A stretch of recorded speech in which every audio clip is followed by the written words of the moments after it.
Fair Play, a novel by Pete Fisher. Chapter 24. Proper Job. Table 6, 4 calamari starters, 2 nachos, 1 soup of the day, then 2 cheeseburgers with coleslaw and home fries, both medium, 1 chili burger no fries, rare, 1 baked potato and chicken satay salad, 1 ribs with garlic bread, 1 sirloin, medium rare with Caesar salad, and 1 tuna steak with wild rice. Cheers, Ali. Have a look at table 4 and table 7, please. They should be done with starters now. Martin wiped his forehead with a tea towel.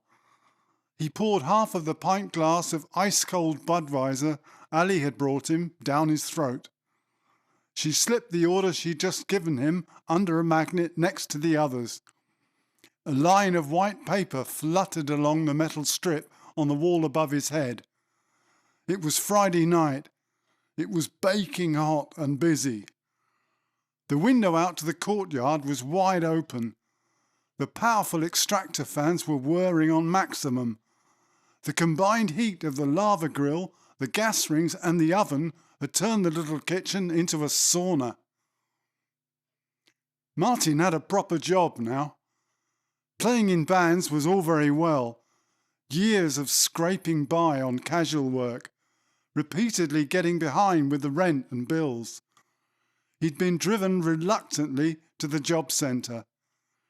He discovered he could get on a training course and get a bit more dole money.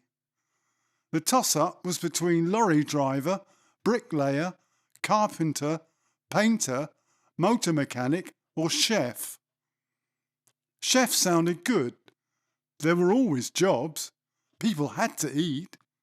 You got fed too. Martin hadn't reckoned with it being quite such a hard job though. That first 6 months at training college had been cushy. No pressure, dawdling about for hours, making finicky little dishes, no queue of hungry customers. His first jobs were a rude awakening. He stuck at it, and now he felt almost at home in the world of sharp knives and sizzling pans. Comfortable in his neckerchief, white linen jacket, white apron, and blue check cotton trousers. Table 5 starters done. Table 3 are asking where their steaks are. Bloke on table 10 says the chili's not spicy enough again. All right, Sue. Don't get your knickers in a twist. Table 5's on the way. Give table 3 some nachos to keep them quiet. Table 10's a pain in the arse. I'll put some Tabasco in his chili. That'll sort him out. Martin was used to having to juggle multiple tasks.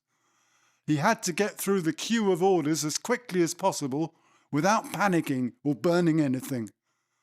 On a busy weekend night, he might do about 80 meals. He'd have to go at it almost non-stop during the peak hours around 8 till 10. His mind would be racing. He had to be methodical and concentrate. Whatever was going on around him, keep calm and cook. Saturday night.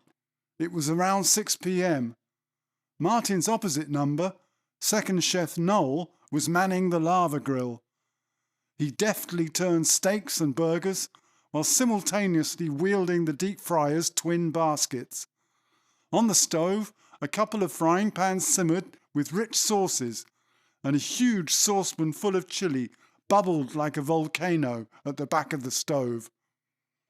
Outside, the smell of grilled beef and home fries wafted through the warm summer air. A faint haze of bluish smoke gathered around the circular slatted vent high up in the wall of the pub, as the steam and fat fumes were blasted out from the first floor restaurant kitchen. The bar was packed. In the corner was a vintage, garishly multicoloured Rockola jukebox, stocked with 50s and 60s classics.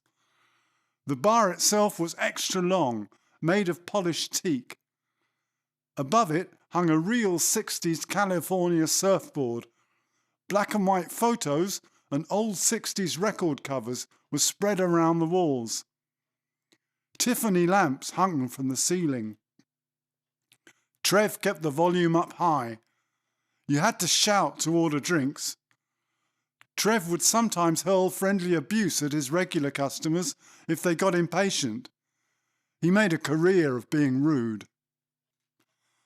Martin had shed his white uniform and put on his bluesman's jeans and t-shirt. He was to front Blues Matters in the pub's enclosed concrete courtyard. Landlord Trev was probably more excited at the prospect than anyone. This was the first time he'd put on any live music. He wondered how long it would be before the old Bill showed up. At around 9, Martin gave Trev the nod to turn the jukebox off. Blues Matters kicked off with Hoochie Coochie Man. Most of the people in the bar came outside in curiosity. Second Chef Noel was at the left-hand kitchen window, waving cheerily and grinning. Terry's wife Jade and several waitresses were hanging out of the adjacent windows, along with a few diners. Down in the courtyard, the crowd got bigger. People were coming from all directions from the town centre, having heard the music several streets away. The space in front of the pub filled up, along with the alleyway next to it. Those nearest the band got even nearer. About 20 or 30 people frugged and boogalooed right in front of the band, so that musicians and audience mingled. Martin and Derek had to dodge falling mic stands a couple of times as eager dancers demolished them. Martin had to take care not to clock someone with the head of his guitar. Trev brought out 2 half-gallon pitchers of Budweiser. Blues Matters were used to pretty lively crowds, but this was a record breaker. The slapback echo of the courtyard walls added a special flavour, along with Trev's Missouri beer. Martin couldn't remember enjoying a gig quite that much. Perhaps food and music weren't so far apart after all. After it was all over, the band sat in the empty bar cooling off.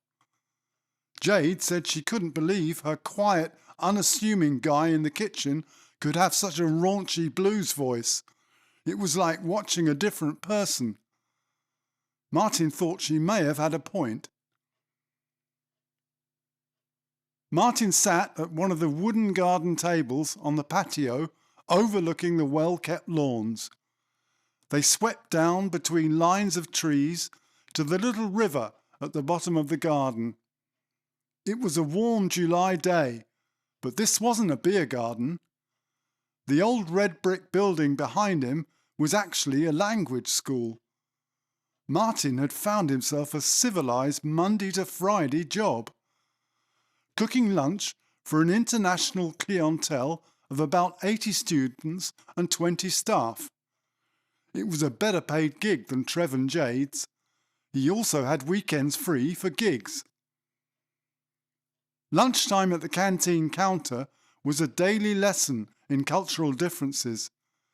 It buzzed with foreign languages, mostly European, with a little Arabic and Turkish. Martin soaked it all up.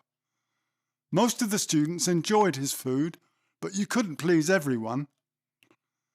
Martin sat outside with the students during his coffee and lunch breaks. They often said they understood him better than their teachers. He slowed down for them and spoke clearly. He found himself acting as a kind of language consultant. Martin had always sworn he'd never be a teacher. The good ones at school had been few and far between. The bad teachers had mostly been bullies, old men with a chip on their shoulder. He realised now that teaching facts and science were one thing. Teaching a language was quite another. The idea began to appeal to him after all. The last time he'd had a proper holiday, Martin had still been at school. He'd had so many invitations from students to come and stay, he decided to take a few of them up on it. He fixed up an itinerary that would take him around a big chunk of Europe. Last stop would be Cologne. That was where Marilyn, his summer student sweetheart lived. She was gorgeous, with long auburn hair and big brown eyes. As soon as she'd arrived, Martin had made it his business to get to know her better. He guessed from her accent she was German. She was really into music. After a few days, he'd plucked up the courage to ask her out. They had several city outings to the cinema. Martin persuaded her to come and stay with him for the weekend. For the next 2 weeks, they spent every spare minute together. He knew it was just a romantic fling, but he hoped that somehow it might last.